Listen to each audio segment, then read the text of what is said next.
Whether we like it or not, we live in an age where much of what goes on in our daily lives is monitored, collected, and sold to interested parties. Our driving records, our medical history, our internet traffic, and most importantly, our credit information.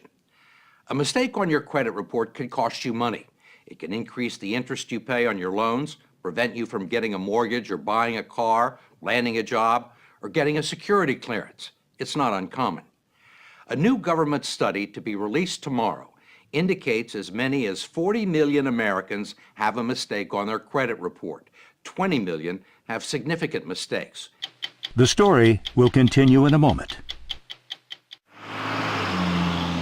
Consumer credit reporting is a $4 billion a year industry dominated by three large companies, Experian, TransUnion, and Equifax. They keep files on 200 million Americans and traffic in our financial reputations. They make their money gathering information from people we do business with and selling it to banks, merchants, insurance companies, and employers, and they use it to make judgments about our creditworthiness and reliability. But now the reliability of the industry is being questioned in an 8-year Federal Trade Commission study to be released tomorrow. John Leibowitz is the chairman. Here's what we found. Some pretty troubling information. 1 out of 5 Americans has an error on their credit report.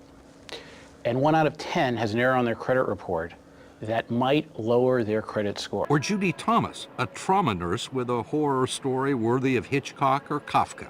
There's nobody to go to. There's nobody.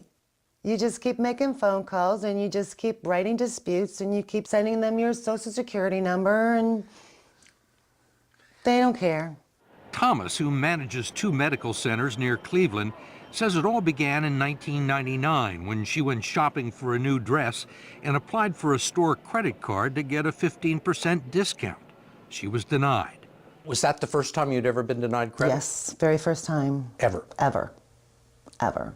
But certainly not the last. It became a regular occurrence. The personal credit reports she got from Experian, TransUnion, and Equifax were all clean and without blemish.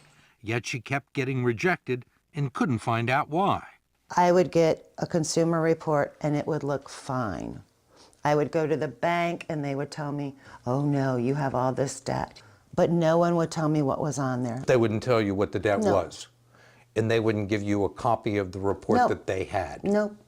It took Judy Thomas several years to discover what almost no one knows, that the credit reports the agencies send to you are different than the ones they sell to banks, merchants, and mortgage brokers. And she only found that out when a loan officer left her file on his desk and walked out of the room. And what did you see? I saw debt from Utah Medical Center. I saw debt from a veterinarian clinic in Utah. I saw collections for a Judith Kendall. Judith Kendall, not Judy Thomas. Correct. What kind of problems did this cause for you? I couldn't refinance. I couldn't take advantage of the interest rates. I couldn't get a car. I couldn't co-sign for my children's student loans. And I'd worked hard for my credit. And these people were taking it away from me.